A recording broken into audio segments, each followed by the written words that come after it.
You can access something remotely, a bad guy can access it remotely. So you have an increase, what we call attack surface at the same time. So you have digitalization coming in, and you're seeing an increase in the frequency and potency of attacks. So you have those two converging, and then you have, as you mentioned, TSA and other areas, government agencies coming in and saying, okay, we need to regulate some of this because we need to start figuring out how do we start managing this across a societal level. Welcome to the Industrial Cybersecurity Insider. In each episode, we dive into the world of industrial cybersecurity. Join us as we cover the latest trends, innovations, and practical insights as we talk with leaders and practitioners across the industry. Gear up and let's get into this week's episode.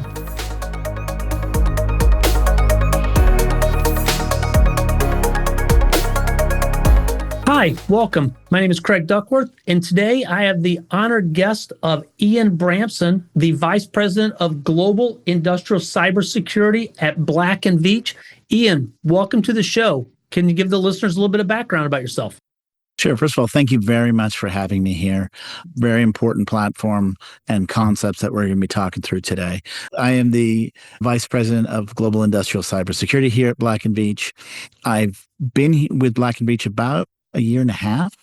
It's a relatively new practice that they've set up here. Black Veatch as a company has been around about 110 years, and it focuses on building critical infrastructure, both from the design, build, and running of critical infrastructure, and focusing on sustainable growth. They brought me in about a year and a half ago because they wanted to start an industrial cybersecurity practice to complement all the different types of work that they're doing. They have been doing industrial cybersecurity for about 20 years already. They just had been doing it in parts. At Black Veatch, we've been doing it in areas such as our industrial control systems. We've been doing it in our consulting group. We have been doing it in our government space. But they wanted last year to bring it together because there was a significant client need out there saying, look, there's a safety considerations on critical infrastructure, and we really need to put together the full set of services and value to bring to our clients throughout their life cycle. So that's why they went out and asked me to join. Previously, I was at Siemens Energy, helping them build their industrial cybersecurity program. And I was also working in the maritime industry, helping organizations there doing the same thing. So I've been doing this for a while. So it's a natural fit when they asked me. Okay, no, great. I appreciate the background. I think that'll bring a lot of value to the listeners. We've got a ton of the same kind of crossover, but I guess I would say the differences are in some of the power distribution, power generation, water delivery that most of us consider critical infrastructure that we use every day in our lives around the house. We all kind of take it for granted. I do. I get up in the morning, my water is fresh and my air conditioning is cool, and I don't think anything of it, but there could be a time that may not be the situation. So it's important. And I would say, give us a little background about kind of what you guys are seeing in maybe the power or the water areas on how you're leveraging cyber and what maybe some initiatives that are through TSA or through the various programs that are helping your organization and us as an industry secure the critical infrastructure for the country that we're in. Sure. First of all, your point is exactly right. When you look at what we do or what critical infrastructure is about, it's about what we do every day, right? It's about how we live and work and advance our lives. It's all those underpinnings that, hey, it takes energy to get to my house to do the things that I just assume that are there. But that's like all across society, and it underpins everything from economy to just quality of life to everything that we do as a society. And so we take that very seriously when we're trying to protect it. And so when we're asked, hey, how do we protect it? What's going on? What's changed in this environment? And why has it become so critically important? It's because you have a convergence of what's happening in the market right now. You have a lot of of this critical infrastructure, particularly on the OT or on the industrial side, that's being connected in ways that it had never even thought of a few years ago of being connected. So all of a sudden, you've got the equipment and machines and everything that is running those operations under critical infrastructure being part of digitalization, being part of remote access, being part of AI, being part of all this next wave of innovation that's going to make our lives a lot easier and make these things much more efficient. But it also makes them much more exposed because, let's say, take remote. If you can access something remotely, a bad guy can access it remotely. So you have an increase, what we call attack surface at the same time. So you have digitalization coming in, and you're seeing an increase in the frequency and potency of attacks. So you have those two converging, and then you have, as you mentioned, TSA and other areas, government agencies coming in and saying, okay, we need to regulate some of this because we need to start figuring out how do we start managing this across a societal level. So you have NERC SIP on power side, but you also have international things like NIS or NIS2. You have in water or in oil and gas, you have TSA. In water, you have AWIA. You have different areas that are coming in to scrambling it. That convergence of those three areas, when you're talking about the attack surface, digitalization, and regulatory environments, is pushing cybersecurity into a top level. Usually it's a top 3 priority for most board of directors, particularly when you're talking about power, water, if you're talking about any of the critical infrastructures that we use every day. You're 100% spot on. And we see the same convergences across the industrial, whether we're heavy in food and bev, pharma, life sciences, in that area. And it's the same thing. We'll walk onto a plant floor that's maybe got, 30, 40-year-old equipment that has been around since before the internet even really started. It was manufactured without security in mind. It's been converted from some other protocol over to an Ethernet base. So now it's as you're connecting it to the enterprise, because the business leaders, the executives are looking for metrics, KPIs to help drive that efficiency. It's the same thing. I drive by a power distribution on the way to work and I look at it, I'm like, it's been there since I was a kid. That stuff has been there a long time. But, now as the grid is becoming more fragile, we're adding additional constraints on it. You mentioned AI. Every time I turn on the news, a new data center that's gobbling up megawatts or gigawatts of power is being added to the infrastructure. And how that plays onto everything that's already there just makes it, I would think, more fragile. So what you're doing is all more important. Well, yeah, and I appreciate that. And that is exactly the focus we're looking at. I mean, you have legacy systems combined with a lot more demand if you're talking about the grid, right? A lot of different kinds of demand coming in. AI and data centers is a big area, but you also have electric vehicles and other types of electric services going on. Things are, we're not getting less connected on this planet. We're getting more connected, and all that takes power.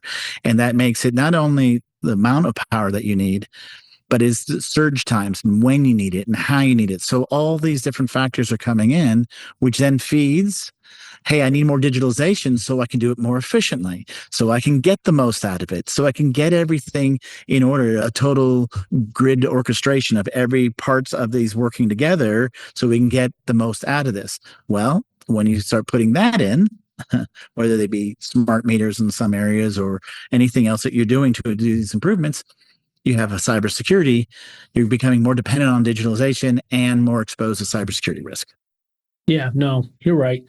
Let's take a look at NERC and kind of some of the guidelines that they're providing organizations. Like here in St. Louis, we've got Ameren, Missouri. Ameren is our power provider, I guess. So they're going to fall within a NERC guideline, I think probably for, I think they're high, medium, and low. So they're going to be whatever they fall on that scale. So help the listeners that may not be familiar with what NERC is and that regulatory body and kind of how that helps structure and guide the protection, if you want to call it, that cyber resilience within the infrastructure that you guys are helping to secure. Sure. And when you speak about NERC itself, it's a much larger category about how all operations run. There's a specific part of that, which is called NERC SIP, that is on the critical infrastructure protection. It goes into cybersecurity itself and has those outlines. It's been around, again, for about 20, 25 years. Our teams actually helped on the first NERC discussions about what those regulations are. And basically it said, hey, listen, we got to start getting our arms around this. And it's been evolving ever since then. And like most regulations, it's trying to identify and say, here's the minimum stuff that you need to get done to start putting inside your systems and networks to put these protections in place. Like all compliance, it's meant to do a very broad group. There's a big difference between being compliant and being secure. I can't emphasize that enough. You can be fully compliant, but still not hit the full security levels that you need. But that doesn't mean the government shouldn't put in some of these regulations and trying to say, hey, what we do. NERC SIP has been increasing ever since its beginnings of what you need to do. And there's recent ones, NERC SIP 15 that just came out in June, that was getting it now to its next level. So you can see it getting more and more stringent, trying to keep up with that threat environment. It's never going to catch the threat environment. Threats go much more quickly than government. And there's a difference between, again, being compliant and being secure. But it does give justifications for many, many organizations to say, we have to start investing in this. We're required to. Well, yeah, the organizations can no longer keep their head in the sand. They have to do something. And a real quick story, we worked with a client. This has been probably 6 years ago. There was a municipality, they were a water and light organization. And we did a project with them where we leveraged an intrusion detection software. We went in, we put it in, we turned it on. Their eyes got the size of saucers. They're like, oh my goodness, we can't have that. Turned it off, unplugged it, set it in the corner, and let the license expire because of the requirements of NERC to fix what you know is wrong. And they're like, well, we can't know all this is wrong because we can't fix all this stuff.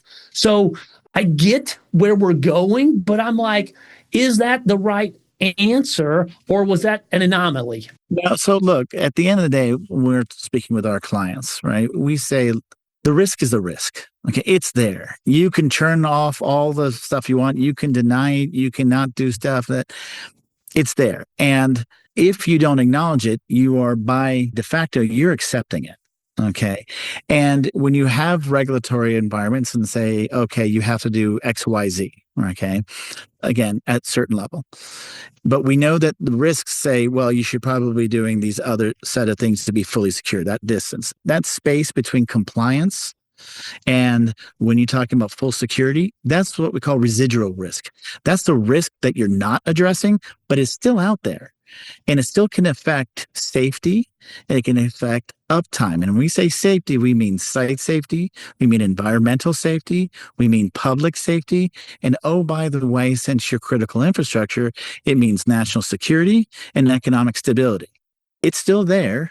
It is what it is. And so what you need to do is identify it and then manage to it, however you can to do it. But turning it off or going away, that's not the answer because it doesn't go away. Now, our clients, again, a lot of them, when we're seeing across industry, are paying attention to this and what can they do? You raised a really great point. Now what? A lot of them, I've been in this game a while now, and at the beginning they were saying, you're making up cybersecurity to sell me stuff. And I'm like, okay, I don't know what else I can do. I get a little bit of denial. I haven't heard that in quite a while. Now it's we acknowledge this is a risk. I don't know what to do about it. Right? What else? How much is enough? What do we do? Now, there are guidelines, there's ways, there's a disciplined approach. There's only a set of certain amount of controls that you need to cover. It's not an infinite amount. And it all depends on if you're talking about NERC SIP or you're talking about a NIST standard or IEC 62443, all these different standards, organize them differently, but it's still the same universe of stuff that you need to pay attention to make sure that you're managing the risks to the appropriate level for your threat environment. It sounds like from your experience over the last couple of years that the industry is, let's call it maturing, that they are beginning to accept that there is the risk there. It's not going to go away. And they need to begin taking actions to begin mitigating what they can within their control. There's obviously, we hear organizations say, I want to see 100% visibility. I'm like, are you sure you want 100%? Do you know what that's going to cost you in time, effort, ability? Or, where's that sweet spot? Maybe it's 85, maybe it's 90, maybe it's 70. I don't know. It depends on the organization. What makes the most sense? And as the industry is maturing and beginning to get that acceptance, it sounds like you are seeing that shift to more resilience. It's all moving, right? This is all an emerging area. Bad guys are figuring out how to get in. Good guys are figuring out how to protect it.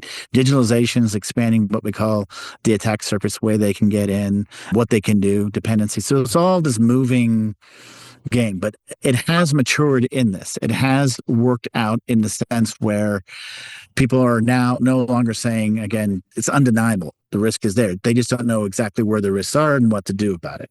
But when you go through these disciplined approaches, as you're saying, they're going down that journey to do it.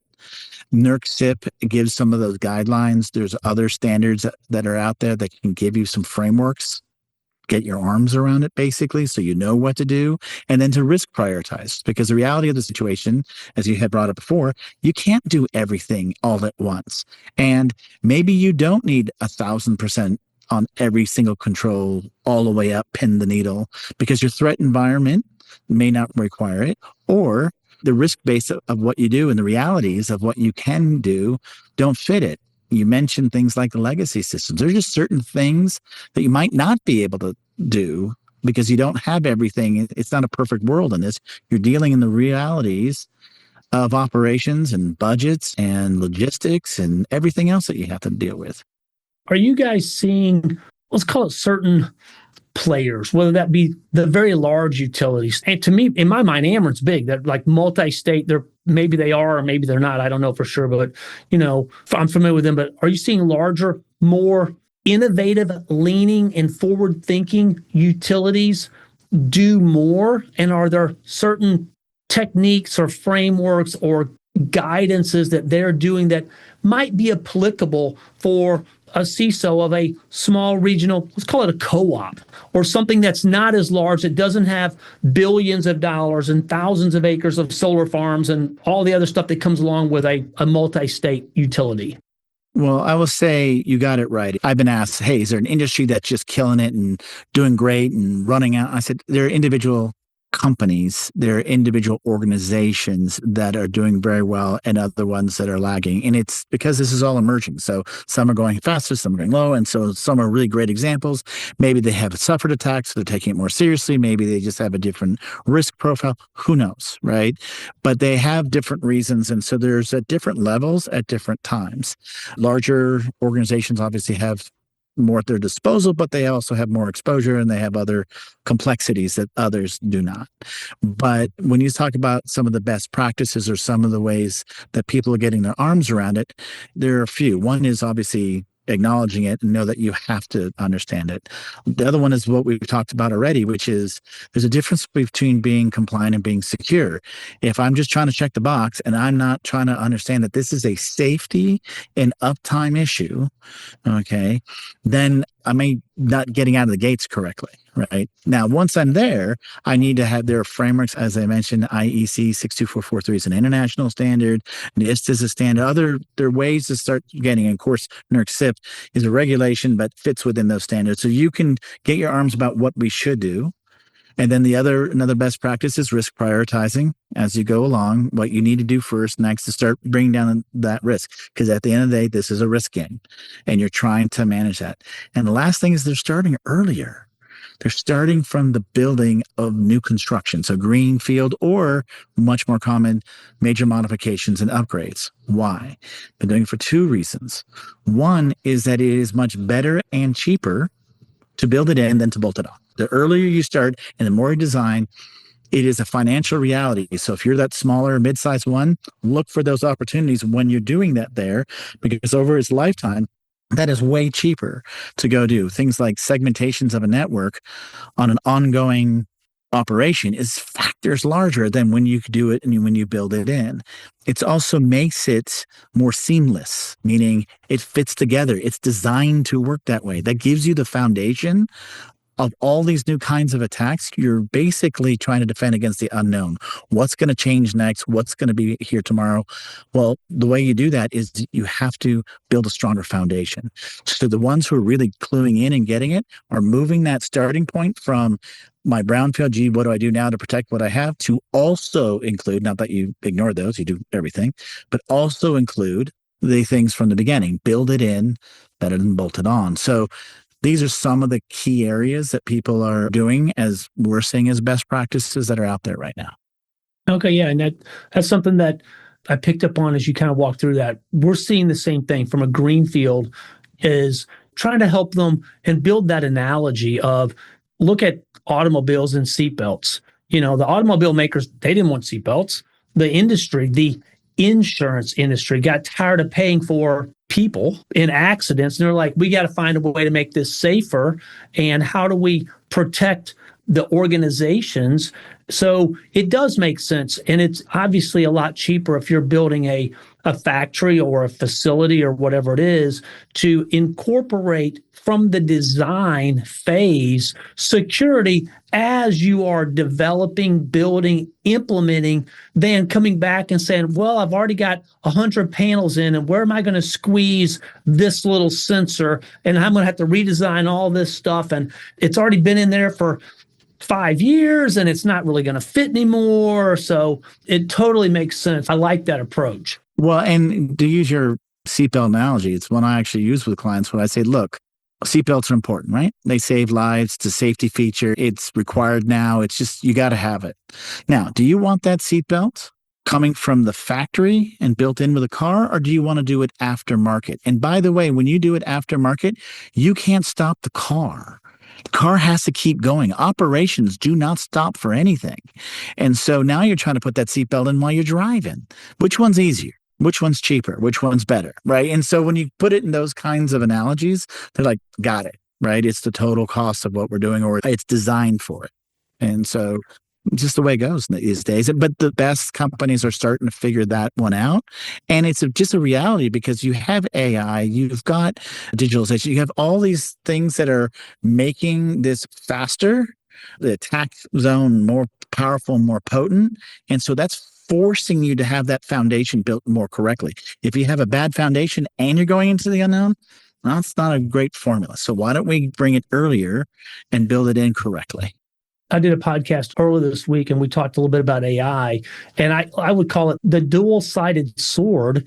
AI is helping us automate some of the processes. They're helping us remediate quicker, getting a faster mean time to resolution. They are providing guidance for some of the, I guess, false alarms, if you want to look at it. But they're also giving a roadmap where, you can go on Google and say, write me a code for a malicious script. And AI will almost do that for the adversaries. It's helping us look at it from a prioritization with the team to make sure that the teams can focus on what's important and not all of the noise, let's call it. But it's also giving the adversaries a heads up and an easy way in, because now, as the certs are published and the CVEs are published, everybody knows what they are in advance and how to exploit them based on what the recommended fixes are from the manufacturers.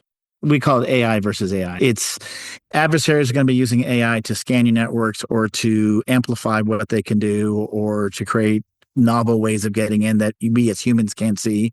You on the other side can do the counter. And if you're not in the game and they're weaponized with AI, good luck. But you're also now responsible in operations to protect the AI, that not just how you're using it in your cyber organization, but how your whole organization is using it. And you're even responsible for figuring out how what we call AI in the wild, how all your partners and people, you don't know who's using this right now and how you're dependent upon it. So this AI game has these concentric circles of responsibility and complexity. And the reality is you're in the game, whether you want it or not, you're in that game. Yep. So let me ask you this. As you guys focus, I would say predominantly within the critical infrastructure, whether that is, power distribution, water, that is public facilities, whatever, are the CISOs, the board, is the message or the thought different than that of private? Or are they taking steps differently with, let's call it public money versus private money? Or is it kind of the same? Obviously, the end game is the same. How do you protect that versus this is the same? But is the approach the same? Or how should CISOs or CEOs be looking at it if they are managing or operating public versus private? Well, I mean, again, on one dimension, the risk is a risk, right? And so you have to manage it and how you go do that. And when you come down to cybersecurity, it comes down to visibility and control. Can you see what's happening? Can you do something about it? And there's the simple questions you have to answer, like, do I know what I need to protect? Asset inventory. Do I know where my holes are? Vulnerability management. Can I see what's happening? Right? Monitoring. Can I get them out? Right? Response and recovery. And there's other dimensions like that, training and other types of things, but you're answering those still the fundamental questions are the fundamental questions. Now, the business realities behind that and the routes you take, that might be different, right? If I'm a public utility and there's rate considerations or there's grants or there's other things, and there's other ways I get to that same goal than if I'm in a private sector or if I'm doing something else. So everyone's reality is a little bit different. Quite frankly, every site is different. So the equation, even though it's very consistent on what the end goal is and what the risk is, how you get that and how you manage that gets tailored to each organization. Of the, let's call it breaches, they are what they are. Within the critical infrastructure, I would say the two most famous ones that everybody heard about or is aware of, that, you've got the Colonial Pipeline up, the gas up and down the East Coast. And then you have, I would say, probably the Oldsmar water in Florida, from ones that were really brought forefront to the attention of the public. And you mentioned earlier, safety.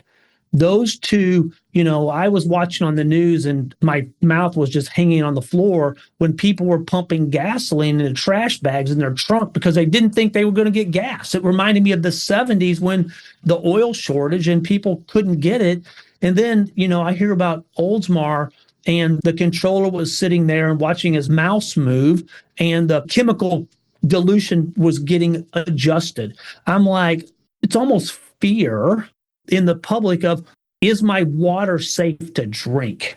It's really important. And I look at it of how do organizations ensure that I, as a citizen, have safety at mind? Right. Well, I would say pretty much every organization, safety is a top priority, period. Okay. I haven't gone across an organization in critical infrastructure that said, we don't care about safety. However, connecting it to cybersecurity is always that's what you need to link together, because they're thinking a lot about IT side data, my HR data being compromised, which is a thing. You have to pay attention to that. But compared to the risk of loss of life or environmental, or in the case of Colonial Pipeline, economic stability, you can see what happens. That's a hugely different game on risk. They just need to link it more in their minds to cyber is a way that can cause that. When they get to that, that's when you start being able to take a lot more proactive action. You mentioned Colonial Pipeline. Colonial Pipeline was a seminal event in industrial cybersecurity and in critical infrastructure because it was a warning bell to all the good guys that say, hey, you better do something. But it was also a dinner bell to all the bad guys who said, hey, wait a second, you can do what now? And what you saw after that, including Oldsmar, but other areas, you have an increase in attacks. okay, on critical infrastructure and cybersecurity kits and regulations. And all of a sudden, this activity started really bouncing up pretty highly there because it started triggering those kinds of discussions on all sides. And then you add in digitalization, you add in everything else, and now you are where we are now, which is an emerging area, a bit of a chaotic area, but an important area to address. Perfect. Great conversation. A couple things as we wrap up. As you look at the industry as a whole, kind of where you guys are, where we've come in your senior years and your tenure, and where we still need to go, what advice would you give CISOs of organizations that you guys deal with that still are trying to figure this journey out? Where can they start? What are some pieces of information that you could give them that would maybe help guide them? Sure. First of all, as I said before, it's great to see so many more people taking this seriously and saying, what do we do? What now? And so a lot of them are, as you're describing, okay, so what now? How do I get my arms around this? And as things get complex, I tend to simplify. And I had mentioned some earlier, start answering the basic questions. Do you know what you need to protect? Do you know where your holes are? Can you see someone inside if someone gets in? Can you get them out? How trained are your people? Hardened and trained are your people around that? And then there's other areas that will naturally flow out, supply chain risk and other types of areas. But you start with those basics, getting your basics in there, and start regarding this as a safety issue, and not just a data issue or anything else. And so when you start regarding it as safety, and when you start answering these core questions, you'll do things like starting it earlier when your build process. And these things will start becoming more obvious to you, going, if we're worried about safety and uptime, how do I trace this back into the different ways I need to prioritize? So build risk registers, figure out your prioritizations of where you need to go, take the next step. Go and speak with experts. Most CISOs and most companies, this is all emerging areas. Find the people who have been there, done that, understand, and can help guide you along that way.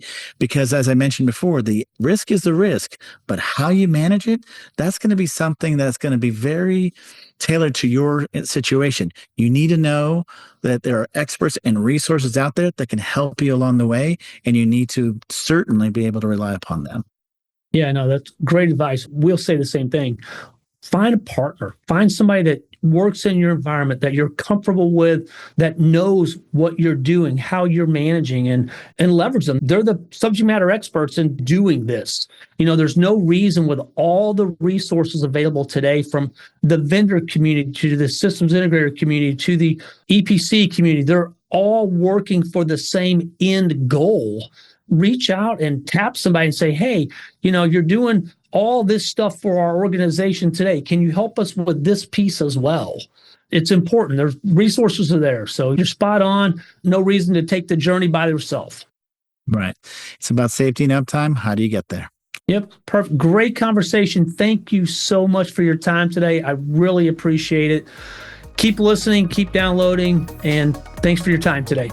Thanks for tuning in to the Industrial Cybersecurity Insider. To stay up to date with our latest episodes, be sure to click the follow or subscribe button now. And if you found this podcast helpful or have a topic you'd like us to discuss, please leave us a review or let us know. Thanks again for listening. See you next time.